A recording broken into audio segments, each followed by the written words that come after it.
Kama ni mara yako ya kwanza unatembelea chaneli yetu ya Top 5 Media, tunakuomba ubonyeze neno subscribe, kisha kwa chini itatokea alama ya kengele. Tunakuomba ubonyeze kengele hiyo ili uwe wa kwanza kupokea taarifa katika chaneli yetu. Asante.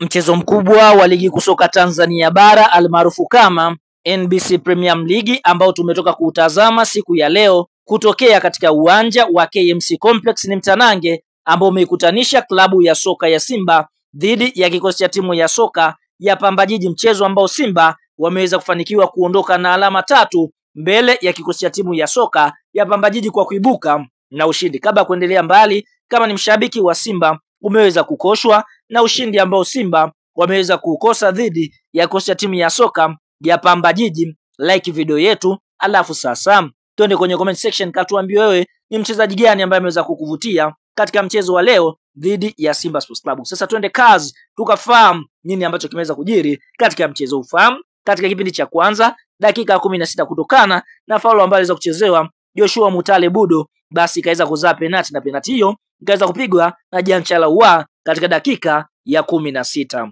Lakini tunashuhudia Simba katika kipindi hicho cha kwanza wakaendelea kufanya msako katika lango la klabu ya soka ya Pamba Jiji. Katika dakika 36 Joshua Mutale ambaye alisababisha penalti akaweza kusababisha faulo ambayo ikaweza kupigwa na Jean Charles na kuweza kuiandikia klabu ya soka ya Simba bao la pili, mpaka mwamuzi wakati anavuliza kipenga chake kuashiria half time Simba walikuwa kifua mbele kwa mabao 2-0. Katika kipindi cha pili Simba Sports Club wakarejea kuendelea kulisakama lango la klabu ya soka ya Pamba Jiji. Tunashuhudia katika dakika 48 kupitia kwa cross ambayo imeweza kupigwa na Elim Panzu Kibisawala, basi Jean Charles akaweza kuiandikia klabu ya soka ya Simba bao la 3, yani hat-trick ambayo ameweza kuipata siku ya leo katika mchezo huu na kufikisha mabao 15 katika ligi kuu ya NBC, yani ndiye top scorer ama mfungaji bora mpaka sasa ligi kuu ya NBC. Na Simba wakaendelea kulisakama lango la klabu ya soka ya Pamba Jiji katika dakika 80 kutokana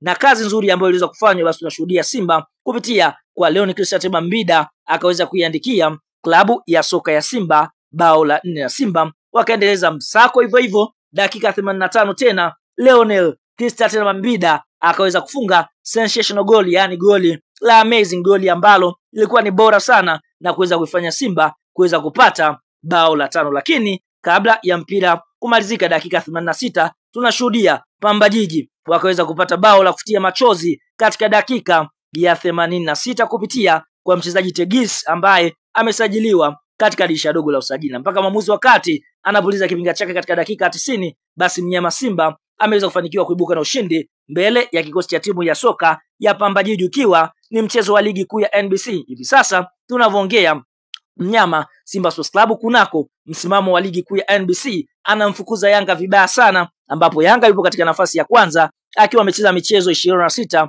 ana alama 70 katika nafasi ya kwanza, huku mnyama Simba yeye katika nafasi ya pili amecheza michezo 25 katika michezo yake 25 Simba Sports Club ana alama 66. Kwa Simba amebakia na kiporo kimoja dhidi ya KMC, mchezo ambao atakwenda kucheza siku ya Jumapili.